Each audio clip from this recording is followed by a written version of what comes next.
Very good morning friends, नमस्कार, स्वागत है आप सबका। चलिए ध्यान दीजिएगा, वीडियो को कंप्लीट देखिएगा। पहला प्रश्न, रायपुर स्थित महंत घासीदास स्मारक संग्रहालय की स्थापना कब हुई थी? तो यहाँ पर ऑप्शन है, देखिएगा। करेक्ट आंसर है ऑप्शन नंबर सी है 1875।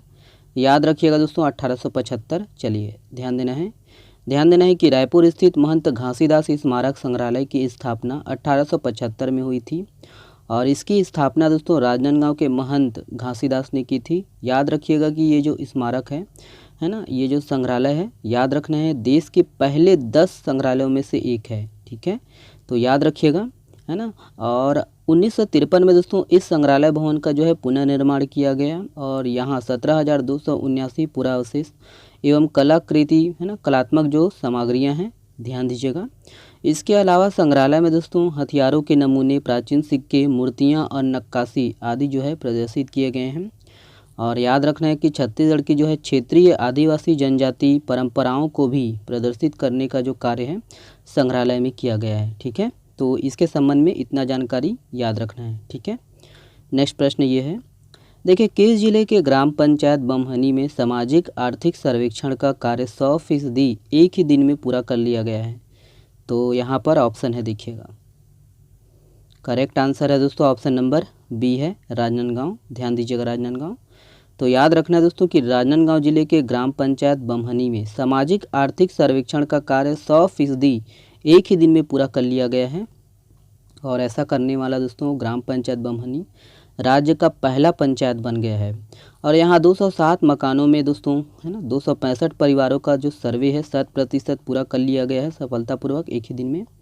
और 1 अप्रैल से छत्तीसगढ़ सामाजिक आर्थिक सर्वेक्षण का जो कार्य है ना, प्रारंभ हो गया है और यह सर्वे 30 अप्रैल 2023 तक चलेगा। ठीक है, और राज्य के ग्रामीण इलाकों में दोस्तों इस प्रकार का जो सर्वे है 11 साल के बाद हो रहा है। ठीक है, तो इसके संबंध में इतना है।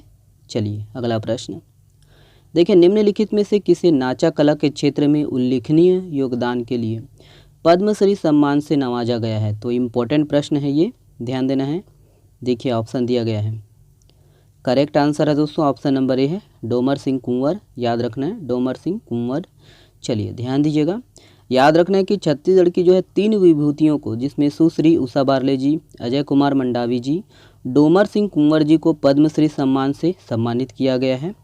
और राज्य गठन के बाद ये पहला मौका है दोस्तों जब किसी एक साल में राज्य से 3 हस्तियों को पद्म पुरस्कार से सम्मानित किया गया है, जिसमें उषा बारले, याद रखना है, दुर्ग जिले की सुश्री उषा बारले जी को पंडवानी गायन के क्षेत्र में पद्मश्री पुरस्कार से सम्मानित किया गया है। और वह लंदन से लेकर न्यूयॉर्क में भी दोस्तों, है ना, पंडवानी का जो प्रस्तुति दी है और उन्होंने पंडवानी का जो प्रशिक्षण है तीजन बाई से प्राप्त किया है। ठीक है, अजय कुमार मंडावी जी दोस्तों, याद रखना है, इनको, है ना, कलाकृतियों का जो है बेजोड़ नमूना तैयार करने के लिए पद्मश्री सम्मान से नवाजा गया है।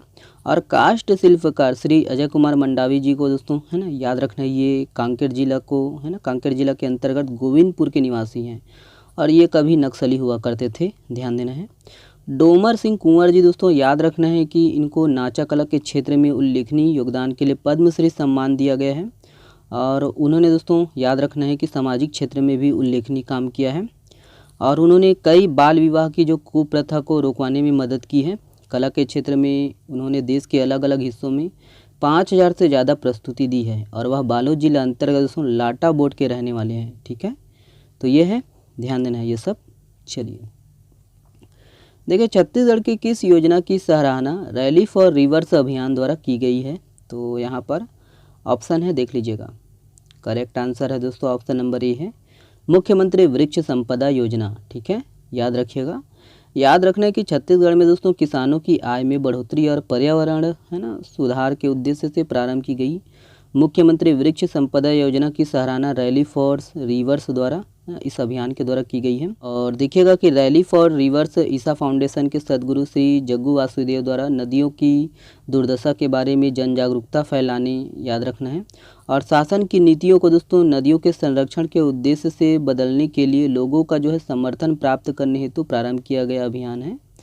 और मुख्यमंत्री भूपेश बघेल ने दोस्तों विश्व वानिकी दिवस के अवसर पर 21 मार्च 2023 को दोस्तों इस योजना का जो है शुभारंभ किया गया था। ओके, तो ये है, इतना ध्यान रखना है। ये वाला प्रश्न कौन सा देश नाटो का 31वां देश बना है?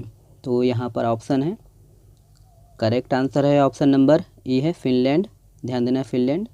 तो याद रखना दोस्तों कि उत्तरी यूरोपीय देश फिनलैंड अमेरिकी प्रभाव वाले ग्रुप नाटो है ना, इनका जो है 31वां सदस्य बन गया है। ध्यान देना दोस्तों कि हंगरी और तुर्की ने स्वीडन की सदस्यता पर रोक लगा दी है। नॉर्थ अटलांटिक ट्रीटी ऑर्गेनाइजेशन मतलब नाटो एक सैन्य गठबंधन है और इसकी जो स्थापना है 1949 में की गई थी। ओके, अगला प्रश्न देखिएगा, ये है, देखिए हाल ही में निम्न में से किस उत्पाद को जीआई टैग प्रदान किया गया है? ऑप्शन है यहाँ पर देखिएगा। करेक्ट आंसर है ऑप्शन नंबर सी है उपरोक्त दोनों। बनारसी पान और बनारसी लंगड़ा आम दोनों को प्रदान किया गया है। ध्यान दीजिएगा, वही है। देखिए कि जियोग्राफिकल इंडिकेशन रजिस्ट्री ने विश्व प्रसिद्ध बनारसी पान और बनारसी लंगड़ा आम को जीआई टैग प्रदान किया गया है। ओके, तो ये है, इसको ध्यान रखना है। ये वाला प्रश्न आप लोगों के लिए है, देवगढ़ वेपवर्तन योजना किस जिले से संबंधित है? ऑप्शन को देखिएगा और इसका जवाब आप लोग दीजिएगा कमेंट्स बॉक्स में। चलिए, बहुत बहुत धन्यवाद वीडियो को देखने के लिए। पीडीएफ के लिए डाउनलोड करें, ठीक है, ज्वाइन करें मतलब, ठीक है, टेलीग्राम चैनल।